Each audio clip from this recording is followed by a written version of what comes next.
Hey y'all, Wiggle here.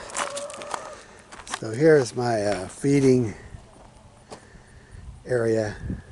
See, I have 1, 2, 3 hay bales. I'll put a fourth one, then I'll start up there. So this is just a little update on a Friday afternoon, mid-afternoon. So here we are on the Greywater. I've been talking about this, carrying on. So I got my Y in here. Convergence of pipes, one from one building, one from that other off-grid bathroom I'm working on. And been working on this for the past 2 days. So I took the fence down and dug all that. So I have this Waterline Splice I'm going to show you, 2 inch to 1.5 inches. This is my fire hose and just water supply from the pond if I ever want to pump it up with a gas pump. I'll show you that in a minute. But here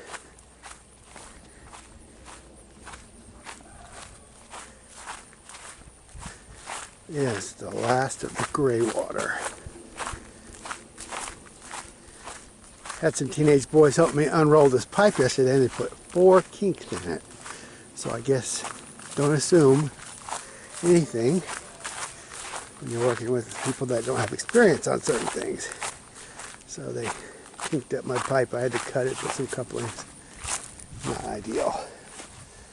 So here's my 2-inch water line coming out. It's going to go on down to the pond later. Here's my end. It used to be hooked to a trash pump or just a water pump. So here's my Greywater area. My corrugated will come on down into this area and then it'll branch out all over the place with slotted pipe. I'm obviously going to have to dig this out and do some work on this, but this is where all the Greywater is going to end up. So there's quite a bit of grading to do and dig this out. This used to be a lot deeper. It's just filled with silt. So I'll shore this area up, and that's going to be later. For now, I'm just going to drain my Greywater right in here if we don't ever use it right now. So when we get to using it, then I'll get back to this. I finished this because I needed this machine to start on the greenhouse project, which I'll be starting on next week. I'll take tomorrow off, Saturday, and Sunday we're busy. So next week I'll start digging the foundation for the greenhouse. I'll keep you updated. I put a new cylinder on there, gave it a new lease on life. Works a lot better. It was really dragging. So that's helped my efficiency. So one thing you notice when you're digging, it gives you a chance to look at the moisture content of your land. So if you're ever digging a trench, take advantage of that. For instance, I hit this little wet spot right about here.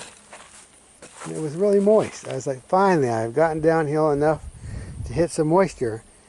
And I expected the moisture to continue on down all the way, but it didn't. It dried up and I got back into hard, dried out dirt. So something about the way this land is laying, there's a vein of water right here, mid-slope. It doesn't run downhill, it runs across slope. Very strange. I couldn't figure it out. Maybe there's a rock formation down there or something.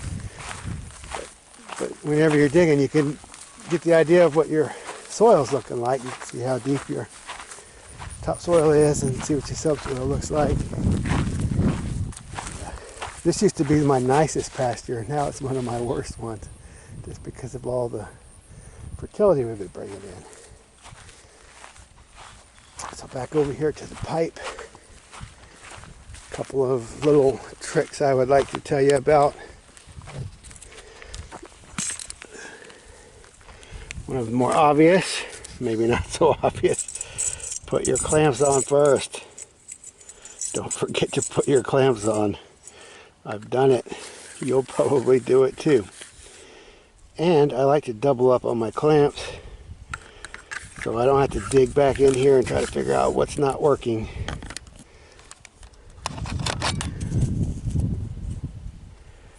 Anyway, I will get that other clamp on there. So what I want to show you is when you're putting these big pipes together, one of these little torches,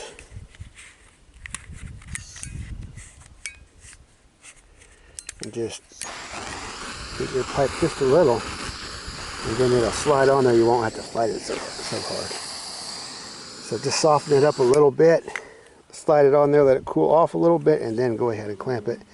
You don't want to clamp it when it's hot because you might distort that pipe. But this thing will save you a lot of back breaking working on these big pipes. It can be hard to get them together.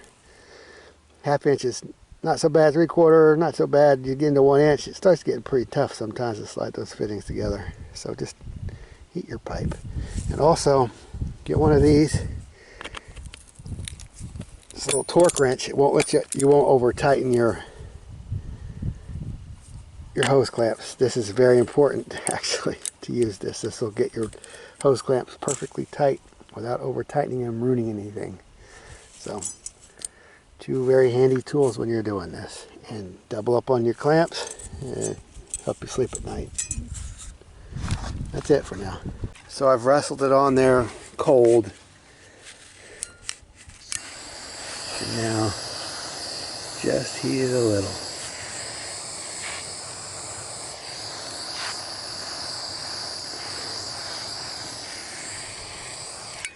And then grab it, stand on it, and push. Do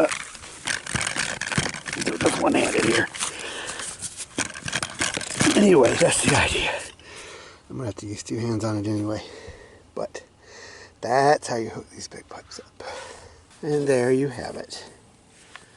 Ready to be buried. So we'll just drop it in the hole. I'm gonna put the pipe underneath, the water line underneath the Greywater line. Neither of them is really going to have water in them that often, but I just think putting the water line deepest is a natural thing to do. So anyway, now we're going to put the bucket on the loader. We're going to bring over a bale of hay and then put the bucket on and come push all this dirt in on top of this pipe. Call it a day.